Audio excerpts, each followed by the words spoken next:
Hello hello everyone, आप लोग का फिर से स्वागत है मेरी इस लर्न विथ आंसर चैनल पे, जहाँ पे हम लोग अभी कोडेक्स सीरीज चला रहे हैं वेबसाइट डेवलपमेंट जीरो से लेके प्रो तक। तो जिन लोगों ने पहले ये प्लेलिस्ट एक्सेस नहीं किया वो पहले ये एक्सेस कर ले ताकि आपको ये वीडियो ज़्यादा अच्छा से समझ में आए। तो आज के वीडियो हम लोग क्या क्या करने वाले हैं, कौन कौन से टॉपिक्स कवर करने वाले हैं। तो सबसे पहला टॉपिक आता है वो होता है इमेजेस, दूसरा आता है लिस्ट और तीसरे नंबर पर आता है हमारे पास टेबल। टेबल मतलब कि हम लोग क्या क्या कैसे डाटा स्टोर करते हैं वो सब हम लोग आगे वीडियोस में देखेंगे। तो इस वीडियो में हम लोग थ्योरी कम पढ़ेंगे, कोडिंग ज़्यादा करेंगे ताकि हम लोग ज़्यादा लर्न कर पाए, हम लोग का ज़्यादा एक्सपीरियंस बिल्ड हो पाए कि क्या कैसे काम करता है। तो बिना कोई देरी के साथ चलते हैं स्क्रीन पे। स्क्रीन पे आने से पहले आपको पता है क्या करना है, चैनल को सब्सक्राइब और वीडियो को लाइक कर देना और कमेंट करना कोडेक्स, ताकि मेरे को पता लग सके कि कौन कौन इस सीरीज़ को एक्सेस कर लिए और इस सीरीज़ में जुड़ चुके हैं। तो बिना कोई देरी के साथ चलते हैं स्क्रीन पे। अब हम लोग स्क्रीन पे आ चुके हैं, तो बिना कोई देरी के साथ अपना कोडिंग करना स्टार्ट करते हैं और ये सारे टॉपिक्स के ऊपर बात करना शुरू करते हैं जिसके बारे में हम लोग ने इंट्रो में बात कर लिया है। तो यहाँ पे VS कोड ओपन कर लेना और एक तो फोल्डर बना लेना। फोल्डर के अंदर हम लोग यहाँ पे बना लेंगे index.html, जो हम लोग हर वीडियो में करते आ रहे हैं। इसलिए मैं एक सेकेंड यहाँ पे थोड़ा सा हो गया, कोई बात नहीं, होता है। index.html बनाने के बाद और यहाँ पे हम लोग एक्सक्लेमेटरी साइन दे देंगे। इसके बाद हम लोग के पास आ जाएगा, एक second, enter, okay okay okay, exclamatory sign दे देंगे यहाँ पे। अब हम लोग के पास आ गया बोइलरप्लेट कोड, ठीक है, HTML का। ये हम लोग सारे वीडियो में, पिछले वीडियो में देख चुके हैं, तो इसके बारे में बात नहीं करेंगे। आज हम लोग बात करने आए हैं इमेज, टेबल्स और लिस्ट के बारे में। तो सबसे पहले हम लोग देख लेंगे इमेज क्या होता है। इमेज को हम लोग जनरेट, मतलब इमेज को हम लोग कैसे शो करवा सकते हैं अपने वेबसाइट पे। तो इमेज को शो करवाने के लिए हम लोग के पास एक टैग होता है IMG टैग, ठीक है। तो हम लोग IMG टैग का यूज करते हैं। तो IMG टैग को यूज करने के लिए हम लोग को एक इमेज का भी जरूरत पड़ेगा। तो फटाफट हम लोग आ जाएंगे क्रोम पे। क्रोम पे आने के बाद हम लोग एक इमेज का स्क्रीनशॉट ले लेंगे ताकि उस इमेज को सेव कर सके। पहले इसको नया टैब में ओपन कर लेते हैं, इसको स्निप कर लेते हैं, ठीक है। इसका मैं ये स्क्रीनशॉट ले लेता हूँ। स्क्रीनशॉट लेने के बाद मैं इसको फटाफट सेव कर लेता हूँ सेम फोल्डर में, ठीक है। तो सेम फोल्डर में मैंने कहाँ पे बनाया था वो फोल्डर, एक सेकेंड, ड्राइव में। और ये रहा हम लोग का कोडेक्स, यहाँ पे मैं सेव कर लेता हूँ। तो अब मैं उस फोल्डर में उस इमेज को सेव कर लिया। जैसे कि मैं यहाँ पे VS कोड में आऊंगा तो ये रहा मेरा कुछ इस तरीके का शो हो रहा है। तो सबसे पहले इसको रीनेम कर लेते हैं, थोड़ा सा इसका शॉर्ट नेम रख लेते हैं, इमेज, ठीक है, इमेज रख लेते हैं ताकि हम लोग इसको आसानी से यहाँ पे यूज कर सके। तो एसआरसी मतलब कि अब उसका लोकेशन डालना हम लोगों, तो वो तो सेम फोल्डर में, तो हम लोगों को कोई लोकेशन फाइल नहीं डालना है, सिर्फ उसका नाम डाल देना है। तो इमेज डॉट PNG, ठीक है, PNG। उसके बाद यहाँ पे अलर्ट, अलर्ट के अंदर हम लोग डाल देंगे क्या डाल देंगे यहाँ पे, इमेज ऑफ गार्डन, ठीक है, इमेज ऑफ गार्डन डाल देंगे। अब यहाँ पे जैसे ही हम लोग इसको रन करेंगे तो मैं अगर आपको दिखाऊं तो यहाँ पे आपका इमेज जो है वो शो होना शुरू हो जाएगा, एक सेकेंड।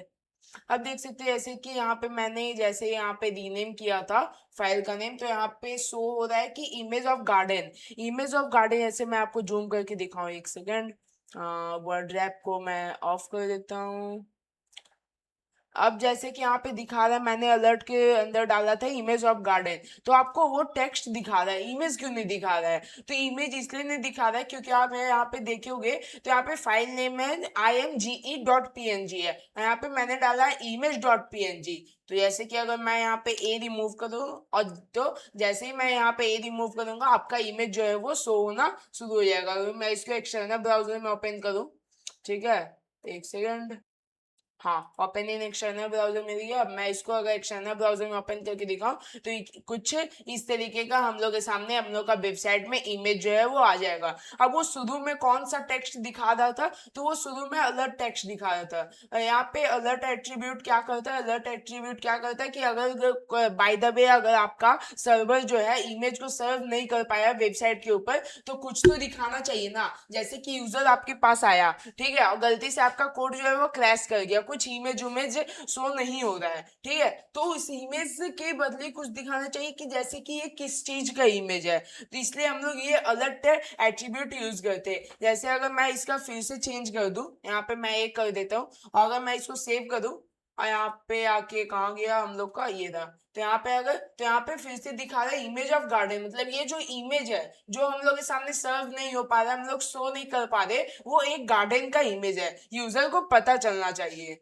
ओके, तो अब यहाँ पे एक एट्रीब्यूट, अब यहाँ पे इमेज के अंदर दो एट्रीब्यूट और होते हैं। अब कौन कौन से दो एट्रीब्यूट होते हैं, पहले मैं इसको ठीक कर देता हूँ। अब सबसे पहला एट्रीब्यूट आता है विथ, ठीक है।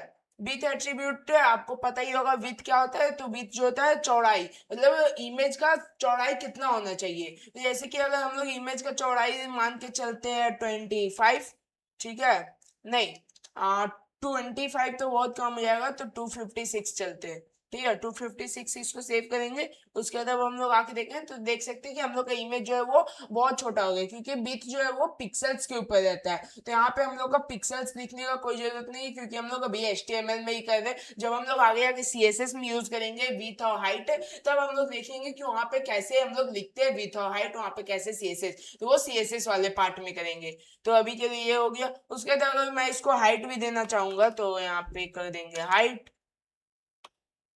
यहाँ पे कर देंगे हाइट, यहाँ पे हाइट मैं देना चाहूंगा यहाँ पे 265, सेम 256, ठीक है। इसको सेव कर लेते। अब मैं यहाँ पे देखूं तो यहाँ पे सेम रह गया, एक सेकंड, कुछ गड़बड़ी हो गया क्या।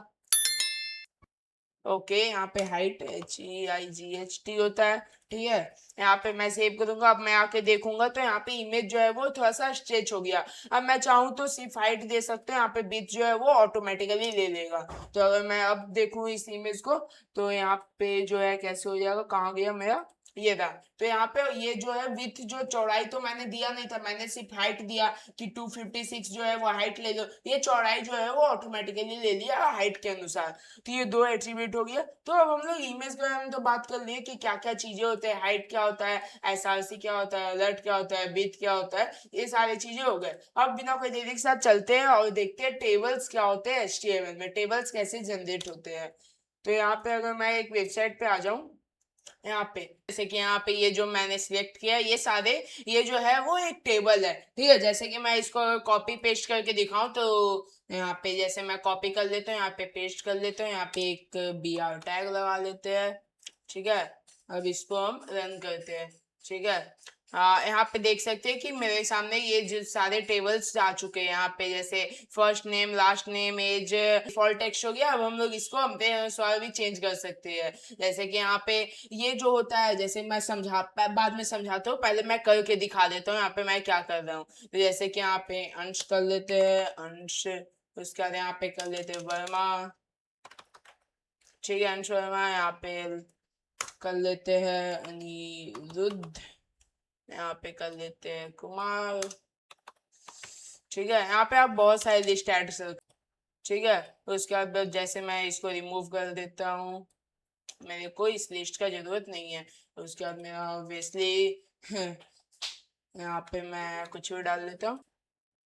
तो यहाँ पे जैसे कि मैंने ये सारे जो है वो क्रिएट कर लिया, जैसे कि मैं यहाँ पे सेव करूंगा, इसको रन करूंगा, ठीक है। तो ये रहा मेरा डाटा जो है मैंने चेंज किया था, वो एकदम एग्जैक्ट सेम आ गया। जैसे कि मैं अगर इसको यहाँ पे करके दिखाऊं, यहाँ पे, तो यहाँ पे ये रहा फर्स्ट नेम अंश वर्मा, फर्स्ट नेम अनिरुद्ध कुमार, उसके बाद 1632, ठीक है। आप अपने अनुसार डाटा चेंज कर सकते हो। तो यहाँ पे हो क्या रहा है, हम लोग क्या क्या यूज कर रहे हैं। तो सबसे पहले हम लोग यूज कर रहे हैं टेबल का टैग, ठीक है। टेबल एक टैग है, उसके अंदर हम लोग ये टीआर समझ सकते हो, टेबल रो, मतलब टेबल के अंदर जो रोज होते हैं ऐसे ऐसे, उसको हम लोग टेबल रो करते हैं। तो उसको हम लोग TR टैग के नाम से बोल सकते हैं। तो यहाँ पे TR टैग कर लिए, ठीक है।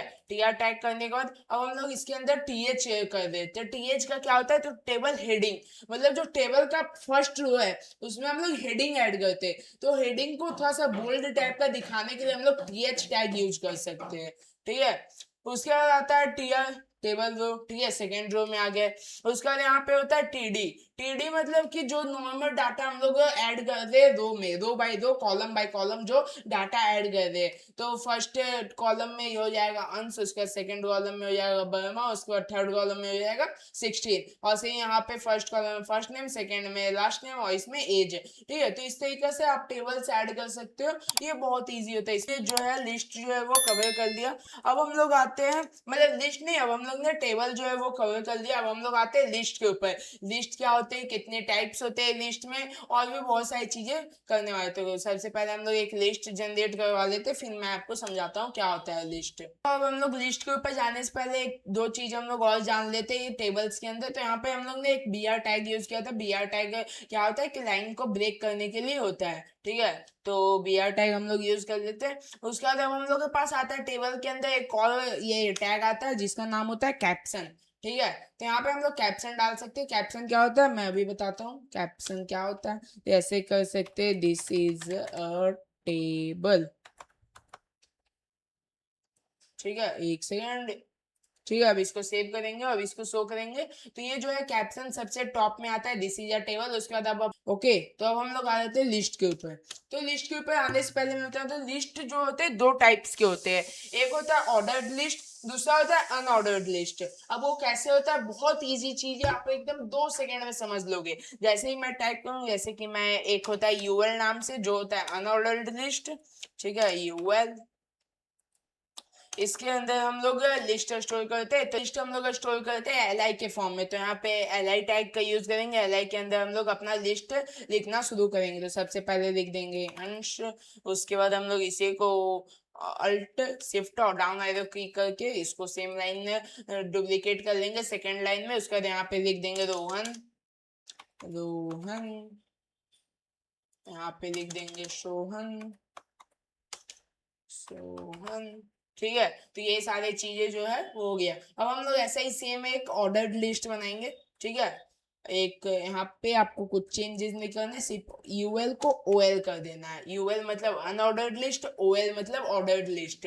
ये करने के बाद अब हम लोग इसको सेव करेंगे, इसको ऐसे ही शो करेंगे। तो यहाँ पे हम लोग के पास दो लिस्ट जनरेट हो गया आ चुका है। जैसे कि अगर मैं इसको यहाँ पे शो करवाऊँ, तो यहाँ पे ऐसे कि पहला लिस्ट जो होता है जो अनऑर्डर्ड लिस्ट है उसमें ये बुलेट पॉइंट्स आ रहे, दूसरा जो ऑर्डर्ड लिस्ट है उसमें नंबर्स आ रहे। तो ये दो तरीका का लिस्ट बहुत ज्यादा यूज होता है HTML के अंदर। तो ये दो तरीके का लिस्ट जो है हम लोग यूज कर सकते हैं यहाँ पे। अब इसके अंदर भी दो तरीके टाइप्स होते हैं। पहला जो होता है एक होता है टाइप, ठीक है। जैसे कि वहाँ पे नंबर्स आ रहा था, मेरे को चाहिए नहीं वो ABCD के फॉर्मेट में आए, तो यहाँ पे हम लोग ए कर देंगे। तो जैसे अगर हम लोग इसको सेव करें तो यहाँ पे आता है ABCD के फॉर्मेट में ये आ रहा है। उसके बाद एक और चीज, जैसे कि मेरे को यहाँ पे बुलेट पॉइंट्स नहीं चाहिए, मेरे को चाहिए कि वो स्क्वायर आए, ठीक है। जैसे कि मैं अगर आपको करके दिखाऊं तो यहाँ पे चाहिए मेरे को टाइप,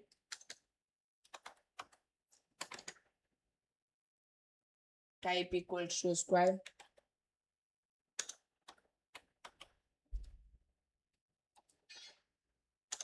ठीक है। अब मैं इसको सेव कर लेता हूँ, इसको रन करके देख लेते हैं। तो ये देख सकते हैं कि ये जो टाइप हो गया, ये जो हमारा बुलेट पॉइंट्स है वो स्क्वायर के फॉर्मेट में चेंज हो गया। अब हम लोग का जो आंसर से जो पहले बुलेट पॉइंट आ रहा था, जो पॉइंट आ रहा था वो स्क्वायर में चेंज हो गया। तो कुछ इस तरीके का हम लोग बहुत सारे एट्रीब्यूट्स, बहुत सारे टैग्स जो है यूज कर सकते हैं लिस्ट के अंदर, अनऑर्डर्ड लिस्ट के अंदर, ठीक है। तो कुछ इस तरीके से हम लोग ने आज देख लिया टेबल क्या होता है, लिस्ट क्या होता है, इमेजेस क्या होते हैं। तो आज का वीडियो में हम लोग इतना ही रहने देते। अगला वीडियो में हम लोग और भी बहुत सारी नई चीजों को हम जानेंगे, ठीक है। तो अभी बहुत सारा टॉपिक्स बाकी है क्योंकि ये सीरीज जो है बहुत लंबा चलने वाला है। इसमें हम लोग जावास्क्रिप्ट भी कवर करेंगे, CSS भी कवर करेंगे। इसलिए मैं बोलता हूँ कि जिन लोगों ने ये वाला प्लेलिस्ट चेकआउट नहीं किया वो पहले ये वाला शुरू से देखते हैं, तो आपको ज्यादा समझ में आएगा। और जो लोग ये प्लेलिस्ट में जुड़ चुके हैं वो कमेंट करेंगे HTML, ठीक है, ताकि मैं समझ सकूं कि कितने लोगों ने इससे प्लेलिस्ट को एक्सेस कर लिया है। वीडियो को एंड करते हैं। एंड करने से पहले आपको पता है क्या करना है, चैनल को सब्सक्राइब और वीडियो को लाइक कर लेना, क्योंकि इससे मेरे को ज्यादा मोटिवेशन मिलती है, मेरे को ज्यादा वीडियो बनाने का मन करता है और मैं अच्छे वीडियो आपके लिए ला पाता हूँ।